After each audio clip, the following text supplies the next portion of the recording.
Learn to accept your environment and you can thrive.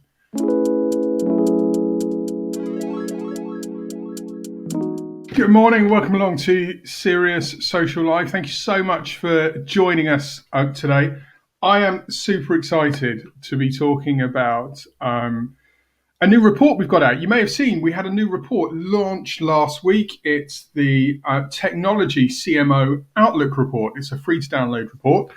It's called the Outlook Report because we went to 29 of the brightest and smartest minds in technology and asked their opinions on the landscape, what was happening, how they were overcoming challenges, but more importantly, how they were smashing it right now. And we thought, given what's been going on with the pandemic, we should get that into a report, make it freely available to you all so you can all learn and mirror some of the things they're doing. Whether it's you just need a document to give you the thumbs up that everything you're doing aligns with best practice, or whether you need some insight into how some of the biggest and more creative brands out there are driving incremental success right now. I'm chuffed to say we're joined this morning by one of our authors, the brilliant Graeme Stoker. Good morning, Graeme. Graeme is the Integrated CX Senior Campaigns Manager at NUTANIX, so somebody that the agency has known for a very long time, and indeed worked with in the past at his former employer. So, Graeme, thank you so much for joining us this morning to talk about the report. My pleasure.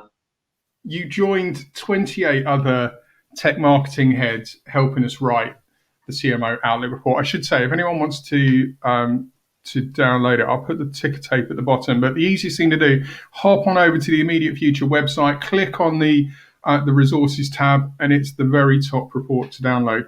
But Graeme, you joined 28 other marketing leads in helping us write the report. What have been your takeaways so far? Well, I think the first thing to say is probably it's a bloody good timing to get a barometer from marketeers. The royal we have all had to probably find and flex a new marketing muscle, and we're probably still learning what that feels like and how to execute it. And I think the report absolutely reflects that. But for me, the three being that marketing magic number, the three that jumped out at me when I read the report seemed to be the common view around events that can't be physical, that now need to be virtual or virtually delivered, often now need to have a bit of a boutique flavour to them, kind of theatre, almost to the point of elements of kind of circus should be sewn in. And I'll probably touch on that in a few minutes' time.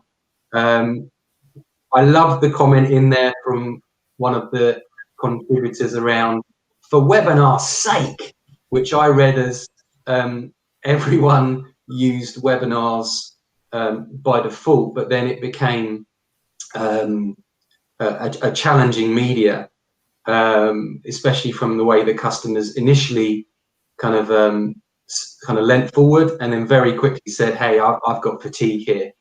You're bombarding me, guys." And actually, how that then pivoted to B2B. The report suggesting that B2B very much then thought, "Okay, let's view this through the eyes of ABM, or at the very least ABM Lite." As the second one.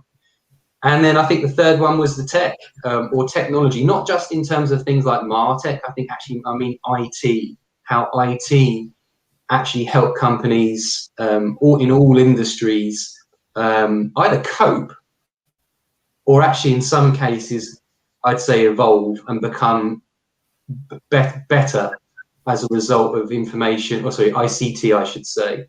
And I think that really kicked in. With all the challenges that we saw last year, and maybe now have set a bit of a new norm. The report, for the benefit of people who's not had a chance to download it yet, it surfaces 5 trends across technology.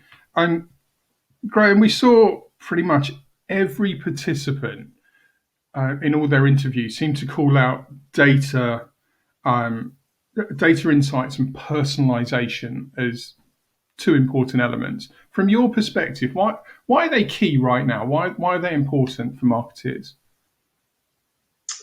Yeah, I mean, they're not new. I think that the environment that we hit as B2B marketers just really kind of puts, what's the word, shine a spotlight on them.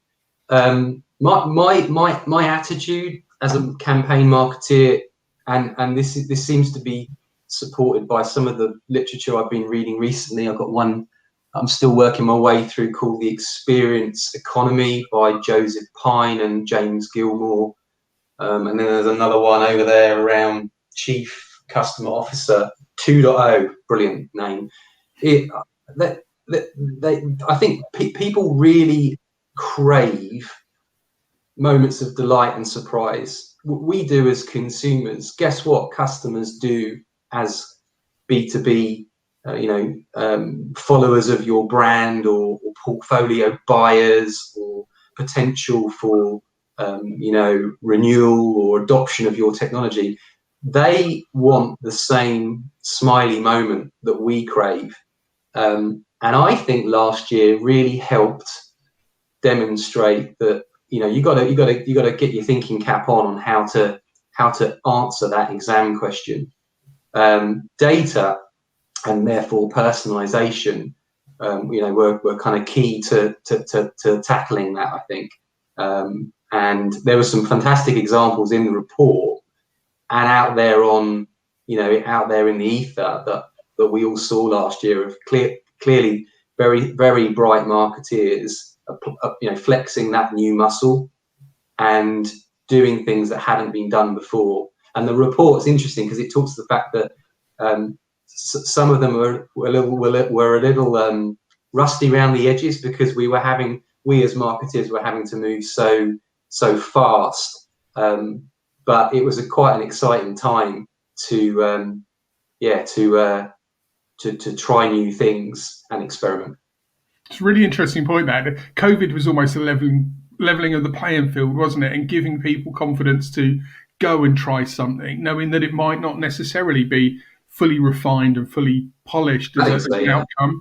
And that's got to give marketers confidence to keep and innovating and building and refining, hasn't it? One of my good friends and colleagues from old has a lovely strapline, and he says he says it every year. It's a great time to be in marketing, and he will know who he is. And it's funny because he says it every year, and I think, well, hang on, has it been a great time to be in marketing for every one of the last 10 years you've been saying that line? Aside from the fact he's a very positive chap, I get it now. Maybe a few years on, I suppose he's reflecting on the fact that every year brings a new tool, a new challenge, a new way of looking at the existing challenge, new martech that assists us, and that's in many ways the romance I think that we have with our industry. Let's talk quality versus quantity. Because we, as an agency, we do get brands coming to us with a kind of premeditated view of what they need for social media. We'll literally get companies come to us and say, can you quote me on creating me 20 posts in social a month? But they won't necessarily know what that content is, or what those moments, but they've decided what an outcome is going to be. In your mind, when it comes to good content marketing, is quality the priority or is quantity needed? What a question.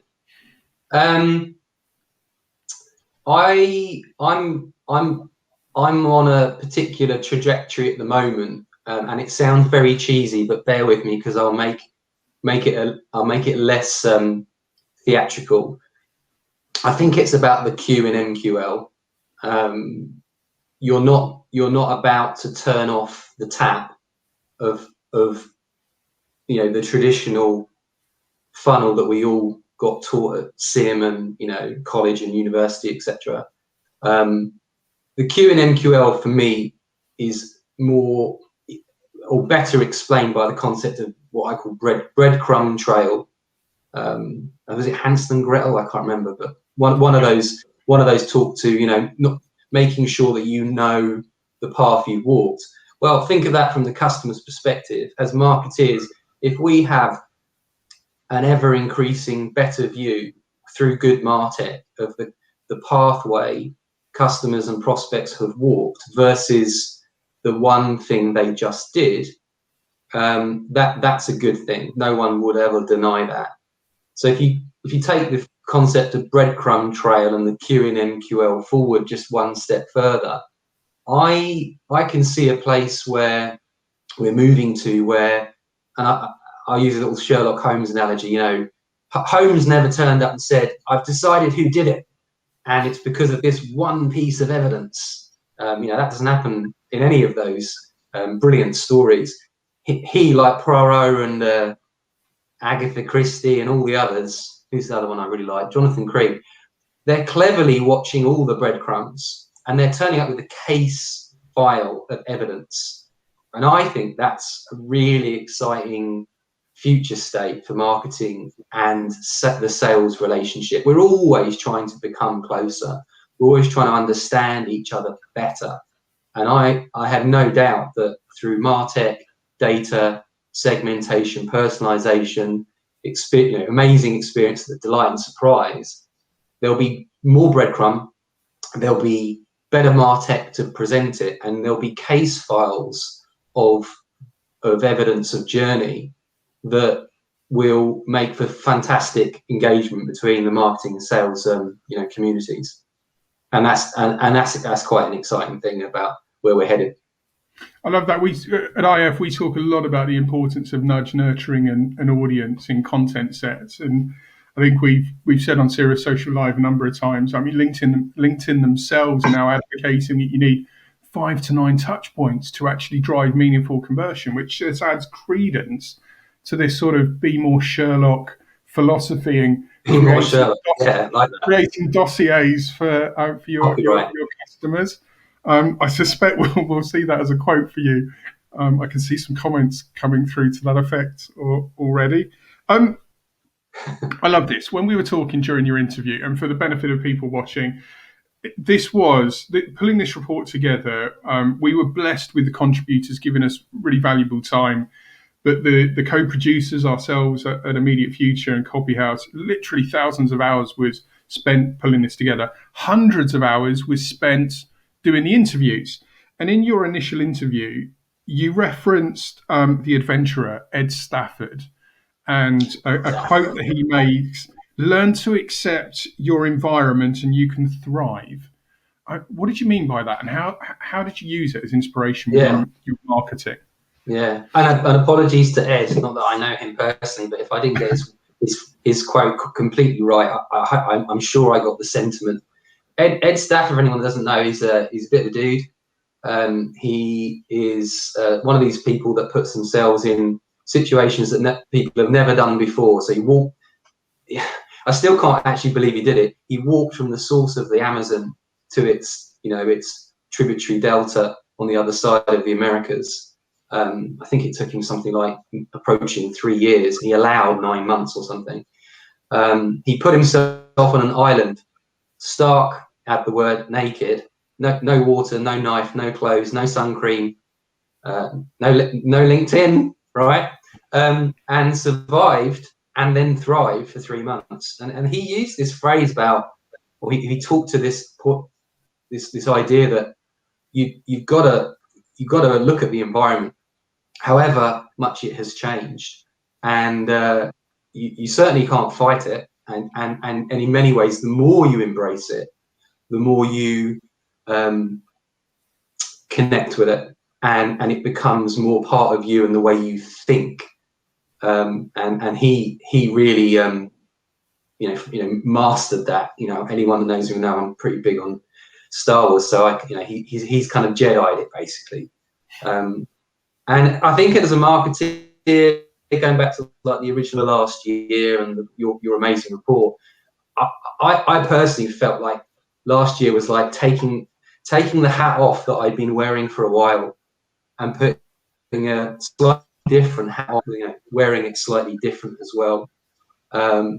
So I think, those two kind of random stories kind of go together. I also think, and I mentioned this earlier, last year was exciting in what I'd call permission to experiment. And I think, some of the best companies out there in B2B have recognized that to give their teams, continued grace to experiment and to try and see what some of the newer techniques of engaging customers, and coaching them towards opportunities to engage on product or service discussions.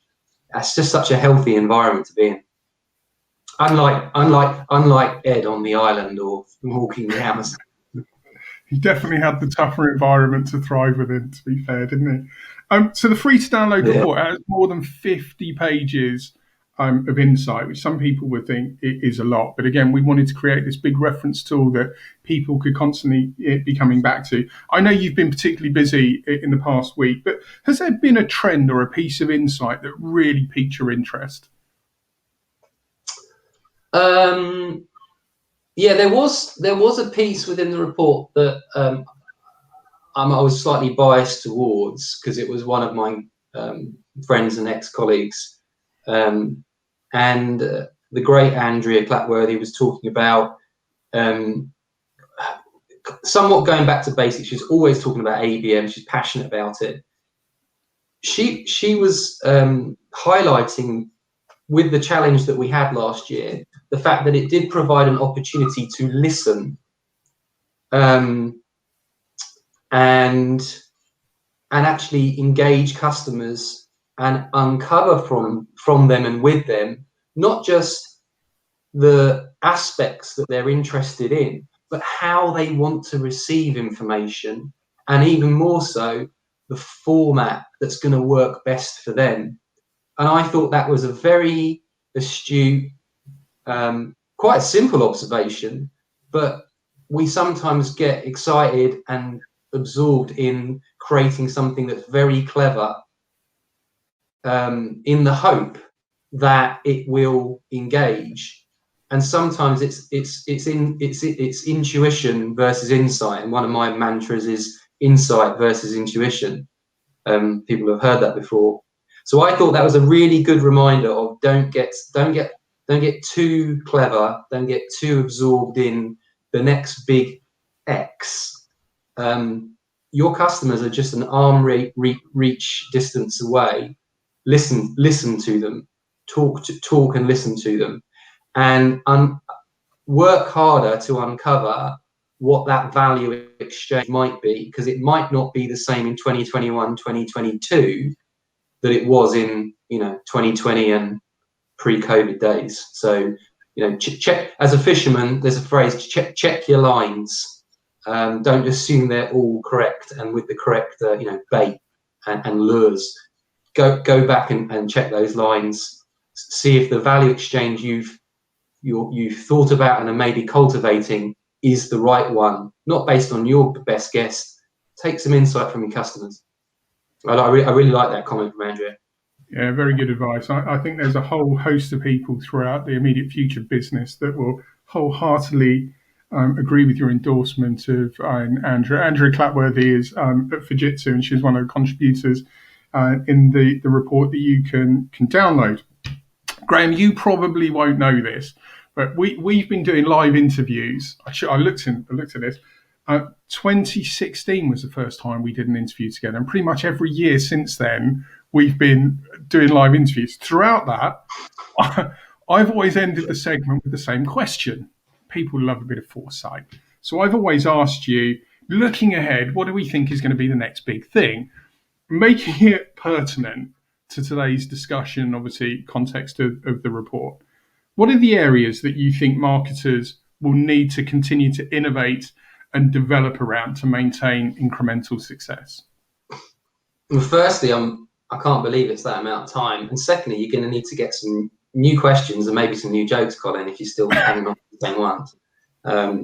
I think, that's actually quite a hard one to answer, the big thing that's coming. I don't think there is a big thing coming. I think I would reiterate something I said earlier.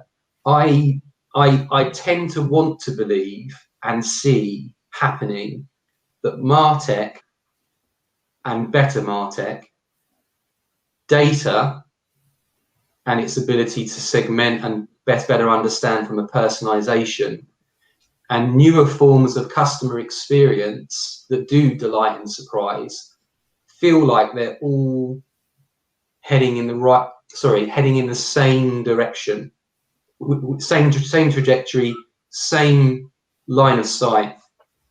I believe, and I want to believe, that little cocktail of those three things in particular will basically speed up the sales and marketing closeness in terms of relationship. I think they breed insight versus intuition.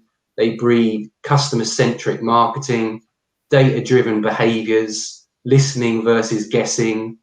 And they also, as a creative marketer, I'm excited to say, I think they also pave the way for ever more creative style and execution. Sales and marketing always want to come together. They don't always quite know how to do it in a way that is natural and organic. And I think MarTech, data, and CX are pulling us towards that in a very healthy way. That's what I'd say. It's fascinating. I guess if you've got all that information and it's working in unison, that's going to inform everything that you do for the better. What you create, how you create it, where you publish it. To your point, how you're distributing with your customers, it's going to deliver far more potency across that whole landscape, and I suppose give you more ammunition to create these dossiers of touch points for your sales teams to then pick up and go and turn the MQLs into those all important SQLs that we all chase. Yeah, agreed. It's as to sound like a broken record, as somebody clever than me once said, it's an exciting time to be in marketing. Well, I think that's possibly the best point to end on. And I'm sure you've made a few people smile this morning with your comments, guys. If anyone has questions for Graeme and what he's been doing, both at his time of old with Fujitsu and more recently with NUTANIX, he won't thank me for saying this, but Graeme really is one of the more creative marketers out there, and he pushes the boundaries with what's possible within technology marketing. So if you've got questions, we'll connect you up and get them addressed for you. Equally, to call out the report one last time, go to the Immediate Future website and the resources tab, you can download it. And I believe, in fact, if you on LinkedIn, Belle Lawrence, there you go, she put this up on LinkedIn. There's a simple to click on tab for you. Thank you very much for watching. There's another Serious Social next week. But until then, thank you very much for watching. And Graeme, thank you very much for your time this morning. Pleasure. Take care. Bye-bye.